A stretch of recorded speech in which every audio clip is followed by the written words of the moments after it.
এবার কোরবানির ঈদে বাংলাদেশে কোনো পশু সংকট নেই বলে জানিয়েছেন মৎস্য প্রাণী সম্পদ ও কৃষি মন্ত্রণালয়ের মন্ত্রী আমিনুর রশিদ। বৃহস্পতিবার দুপুরে জাহাঙ্গীরনগর বিশ্ববিদ্যালয়ের লেকে পোনা মাছ অবমুক্তকরণ কর্মসূচি উদ্বোধন শেষে সাংবাদিকদের সাথে আলাপকালে তিনি একথা বলেন। বাংলাদেশে যেন ভারত থেকে চোরাই পথে গরু না আসতে পারে সেজন্য সরকার যথেষ্ট সজাগ রয়েছে। কোরবানির ঈদে 1 কোটির অধিক গরু, মহিষ ও ভেড়া কোরবানির জন্য প্রস্তুত রয়েছে বলে জানান তিনি। পরে তিনি বাংলাদেশ প্রাণী সম্পদ গবেষণা ইনস্টিটিউটে বৃক্ষরোপণ করেন এবং কর্মকর্তাদের সাথে মতবিনিময় সভা করেন। এ সময় ঢাকা 19 আসনের সংসদ সদস্য ডাক্তার দেওয়ান মোহাম্মদ সালাউদ্দিন বাবু, মৎস্য প্রাণী সম্পদ মন্ত্রণালয়ের সচিব দেলার হোসেন, জাহাঙ্গীরনগর বিশ্ববিদ্যালয়ের উপাচার্য অধ্যাপক ডক্টর মোহাম্মদ কামরুল আহসান উপস্থিত ছিলেন। আমাদের বাইরে থেকে গরু আনার কোনো প্রয়োজন নাই।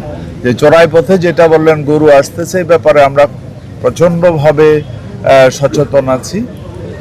যদি কোথাও দিয়ে ঢুকে থাকে আমি জানি না, বাট সরকার বা বর্ডার গার্ড, পুলিশ সবাই সচেতন। শুধু তাই নয়, বাংলাদেশের কৃষকরাও এখন সচেতন। এরা গরু দেখলে চিনে এটা ইন্ডিয়ান গরু। এবারে লক্ষ্য